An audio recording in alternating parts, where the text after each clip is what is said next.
एक बात बताएं, थोड़ी अटपटी है ये भी। हम लोग जो मिठाई की दुकानों से मिठाइयां खरीद करके ठाकुर जी के भोग में अर्पित करते हैं, वो भी पूर्ण रूपेण शुद्ध नहीं होती। आपसे पहले किसी ने लेकर के खा ली है, वहीं से उठाई गई मिठाई किसी के मुख में चली गई, और वहीं 2 घंटा बाद आप गए वो मिठाई ले जाके राधा रमन जी को अर्पित कर दी, उसको राधा रमन जी स्वीकार नहीं करते। इसलिए वैष्णवी परंपरा में स्वयं सिद्ध करके ठाकुर जी को अर्पित किया जाता है, पूर्ण रूपेण शुद्ध हो। कृष्णदास जी ने सोचा कि तुरंत गोवर्धन निकलूंगा और स्वयं अपने हाथों से जलेबी बना करके अपने लाल जी को अर्पित कर दूंगा। शाम का समय होते होते गोवर्धन पहुंचे, सारी सामग्री खरीद करके ले गए कि जलेबी बनाने के लिए जो जो सामग्री चाहिए सब कल सवेरे बना के राजभोग में ठाकुर जी को दूंगा। लेकिन कृष्णदास जी के मन का भाव, शाम को शयन के दर्शन के लिए जैसे ही गिरिराज पर्वत पर ऊपर गए हैं, गिरिराज जी का दर्शन करने लगे, मन में चिंतन चल रहा है, कल जलेबी बनानी है, जलेबी का भोग लगाना है, कल जलेबी उत्सव करना है ठाकुर जी का। जैसे ही शयन के कपाट खुले हैं, कपाट खुलते ही क्या देखते हैं, श्रीनाथ जी की उठी हुई भुजा के ऊपर जलेबियां रखी हुई। कृष्णदास जी के नेत्र सजल हो गए। आरती के पश्चात ठाकुर जी को देख करके रुदन करने लगे, बिहाग राग गाने लगे। ठाकुर जी ने अपने हाथों से कृष्णदास के मुख में जलेबी पधरा दी है।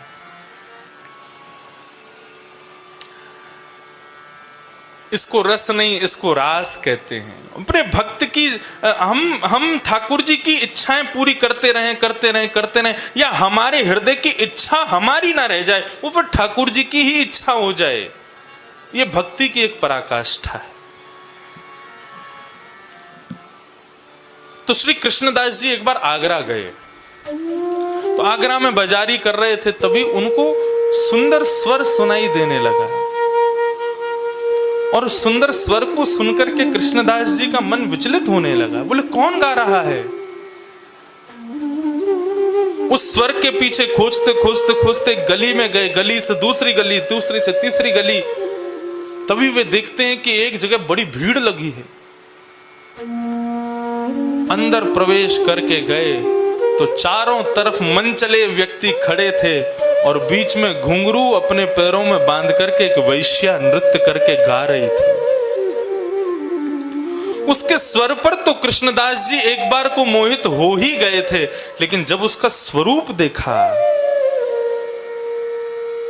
कृष्णदास जी के मन में भाव आया, अरे इतना सुंदर स्वरूप, इतना सुंदर कंठ, इतना सुंदर नृत्य, ये तो मेरे लाल जी को प्रस्तुत होनी चाहिए, ये तो मेरे ठाकुर जी के सामने प्रस्तुत होनी चाहिए।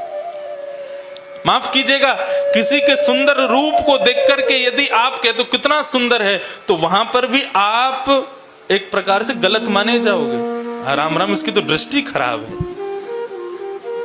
लेकिन यदि किसी के सौंदर्य पर मोहित हो जाओ और उस पर भी यह भाव रखो कि ये तो हमारे ठाकुर जी को प्रस्तुत होनी चाहिए, तो वह भी एक भक्ति का रूप धारण कर लेगी। राधे राधे, हर हर महादेव। एक वेश्या थी जिसे अपने रूप पे, अपने नृत्य कला पे, अपने स्वर पे बहुत ही घमंड था। एक बार ठाकुर जी के परम भक्त श्री कृष्णदास जी जब उसे देखते हैं तो उससे पूछते हैं कि क्या तुम मेरे शेठ जी के सामने नृत्य प्रस्तुत करोगी? तब वो वेश्या सोचती है कि ये मुझे पैसे देंगे बहुत सारे, इतने पैसे वाले हैं, तो पैसों की लालच में वो हाँ बोल देती है। और जब श्री कृष्णदास जी उस वेश्या को ठाकुर जी के सामने ले जाते हैं, तब वो वेश्या ठाकुर जी का रूप देख के इतनी मोहित हो जाती है कि सुध बुध खो बैठती है और अपनी सारी कलाएं भूल जाती है, और ठाकुर जी वो वेश्या का उद्धार करते हैं। हर हर महादेव, राधे राधे।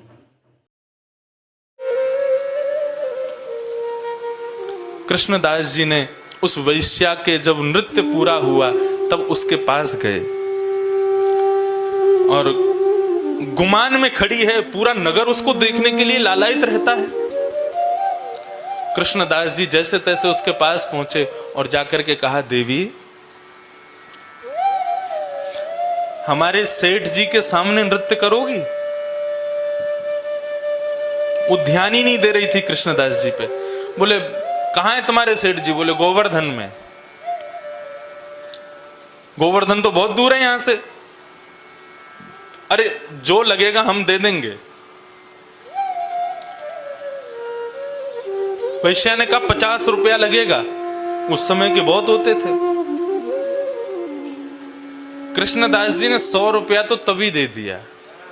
बोले 100 रुपया तुम पहले रख लो और फिर जब हमारे सेठ जी के सामने नाच लोगी वो प्रसन्न हो जाएंगे, तो उसके बाद जो उनकी इच्छा होगी वो दे देंगे तुमको। वो 100 रुपया देख करके बोले ये तो केवल ऐसे ही तुम्हारे एडवांस समझ लो, रख लो अपने पास।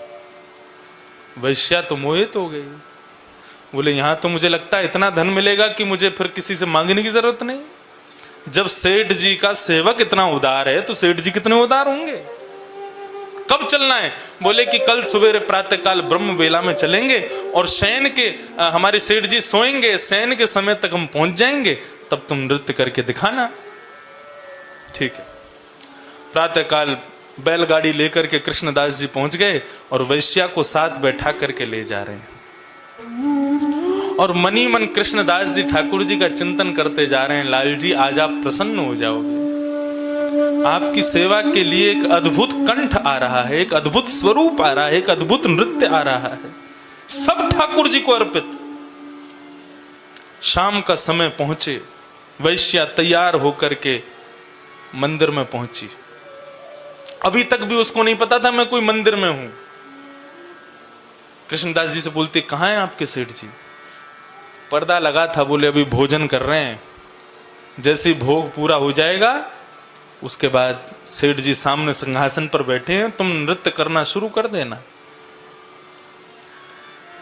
अति सुंदर बनकर के आई है, अपने रूप का अहंकार, अपने कंठ का अभिमान, अपने संपूर्ण अंग का अभिमान कर रही है। बोले ऐसा नृत्य करूंगी, ऐसा गाऊंगी कि इनका सेठ फिदा हो जाएगा मुझ पर।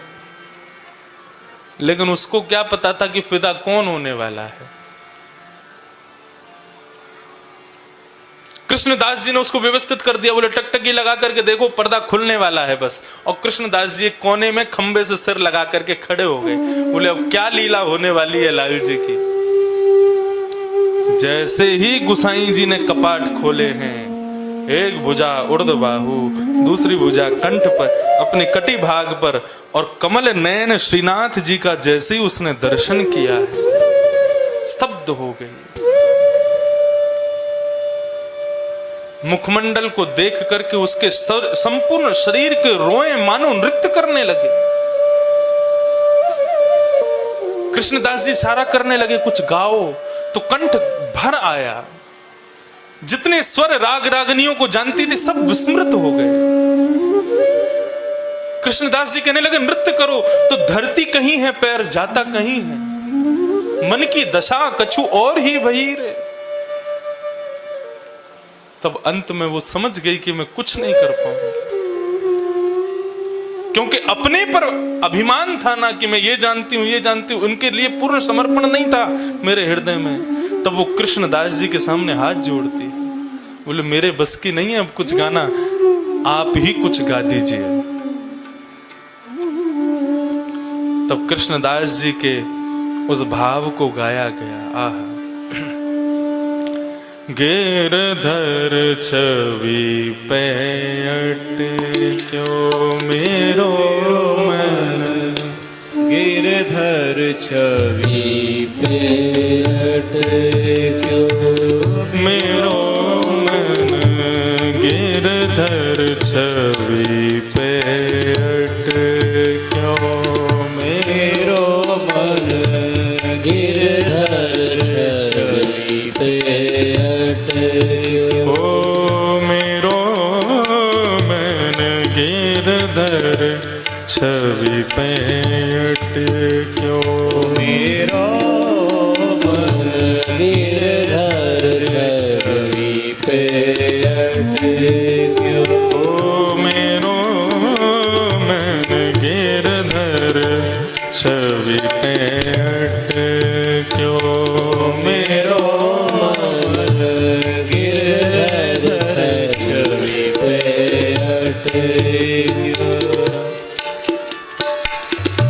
ललित त्रिभंगी चाल पे चल के, ललित त्रिभंगी चाल पे चल के, ललित त्रिभंगी चाल पे चल के, ललित त्रिभंगी चाल पे चल के, चिबुक चारु गण ठट क्यों, चिबुक चाल गड़ी ठट क्यों,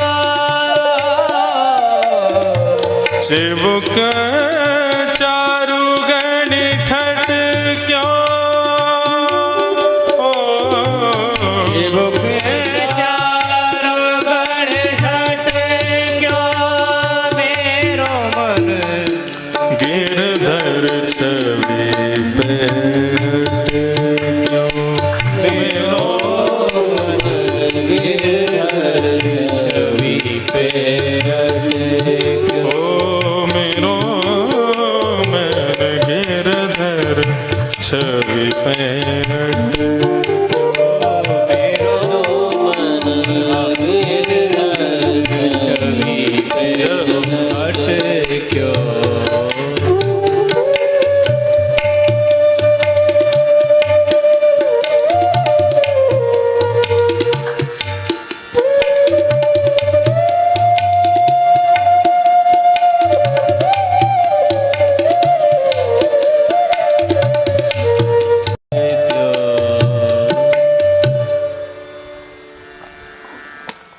उस वैश्या ने कृष्णदास जी से निवेदन किया कि आप गाओ। जब कृष्णदास जी ने पद गाना शुरू किया है तो मानो कृष्णदास जी ठाकुर जी की ओर नहीं देख रहे हैं। बहुत ध्यान से सुनिएगा, इस संपूर्ण पद का अर्थ अद्भुत है। कृष्णदास जी ठाकुर जी की ओर नहीं देख रहे थे, उस वैश्या के मुखमंडल को देख करके उसको पढ़ रहे थे कि इसके मन में क्या चल रहा है, और तब गा रहे थे। ललित त्रिभंगी चाल पे चल के, चिबुक चारु गणी ठट ठट क्यों। कृष्णदास जी उसके मुख पर पढ़ रहे हैं, वो वैश्या कहना चाह रही है इसकी ये जो सामने तुम्हारे सेठ जी खड़े हैं ना, इनकी जो ललित त्रिभंगी स्वरूप है। ये ललित त्रिभंगी शब्द का अर्थ क्या होता है? त्रिभंग, त्रिभंग माने तीन जगह से टेढ़े, सिर भी टेढ़ा, कमर भी टेढ़ी, पाम भी टेढ़े, सब टेढ़े ही टेढ़े हैं। बोले त्रिभंगी चाल जो है, ये त्रिभंगी लली जो मेरे सामने खड़े हैं, इन पर मेरा चित्त ऐसे ऐसे अटक गया है जैसे चिंबक पर लोहा चिपक जाता है। चिंबक पास रख दो तो लोहा के पास चिंबक को ले जाना नहीं पड़ता, चिंबक के आते लोहा कहीं भी हो वहां से अपने आप दौड़ करके चिपक जाता है। तो ऐसे ही वो कह रही है, मानो जैसे इनकी ललित त्रिभंगी ये जो चिंबक वाली स्वरूप है, इस पर मेरा मन जैसे लोहा चिंबक पर चिपक जाता है। चिबुक चारु गड़ी ठट क्यों, चिपक गया है। सजल श्याम घन वरण लीन है, फिर चित अनत न भटक्यो। नाचते नाचते कृष्णदास जी ने इशारा किया, बोले बस हो गया, अब चलो वापिस तुमको आगरा छोड़े आए, जहां तुम नाचती थी वहीं छोड़े आए। तब उसके मुखमंडल कहता है, सजल श्याम घन वरण लीन है, इन्होंने जिसका वरण कर लिया है, फिर चित अनत न भटक्यो, अब मेरा कहीं और जाने का मन है ही नहीं। कृष्णदास जी बोले तो फिर यहीं रहोगी, क्या करोगी? अब क्या मन है? बोले यहां रहने का भी मन नहीं है। तो फिर तुम्हारा मन क्या है? उसके नेत्र लाल पड़ जाते हैं, रोने लग जाती है, हाथ पांव कंपन करने लगते हैं। तब कृष्णदास जी से मानो इशारे में कहती है कि मैं इस शरीर से इनकी सेवा नहीं कर सकती। इस शरीर को ना जाने कितने लोगों ने उपभोग करके अब दूषित कर दिया है, झूठा कर दिया है, और झूठी वस्तु ठाकुर जी की सेवा में नहीं जा सकती। अब तो मेरा एक ही मन है। शरीर अपवित्र है लेकिन आत्मा परम शुद्ध होती है। कृष्णदास जी स्तब्ध हो गए, तुम क्या कहना चाहती हो? बोले कि बस अब परायण करना चाहती हूं। कृष्णदास किए प्राण न्योछावर। कृष्णदास जी को देखते देखते वो ठाकुर जी को देखती है। बोले शरीर से सेवा नहीं कर सकती क्योंकि अपवित्र है, लेकिन अपनी आत्मा से तो इनसे मिल सकती हूं। नाचते नाचते घूमते घूमते घूमते श्रीनाथ जी के आंगन में ही अपने प्राणों का परित्याग कर देती है और आत्म रूप धारण करके श्रीनाथ जी के श्री विग्रह में जाकर के विलीन हो जाती है। कृष्णदास की ये प्राण न्योछावर, यह तन, जिस तन को इस संसार के लोगों ने इतना प्रेम किया, ये अब ठाकुर जी की सेवा के योग्य नहीं है। यह तन जग सिर पटक्यो, मेरो मन गिरधर छवि पे अटके। सब देखते रह गए और वैश्या का शरीर वहीं शांत हो गया और ठाकुर जी में जाकर के विलीन हो गए। सोचो, अपने जिस रूप, जिस कंठ, जिस नृत्य की विद्या को आज तक संसार को देती रही, कभी संतुष्ट नहीं हुई वो वैश्या। केवल एक दिन उस विद्या का प्रस्तुतिकरण ठाकुर जी के सामने किया, ठाकुर जी ने अंगीकार कर लिया, सेवा में बुला लिया।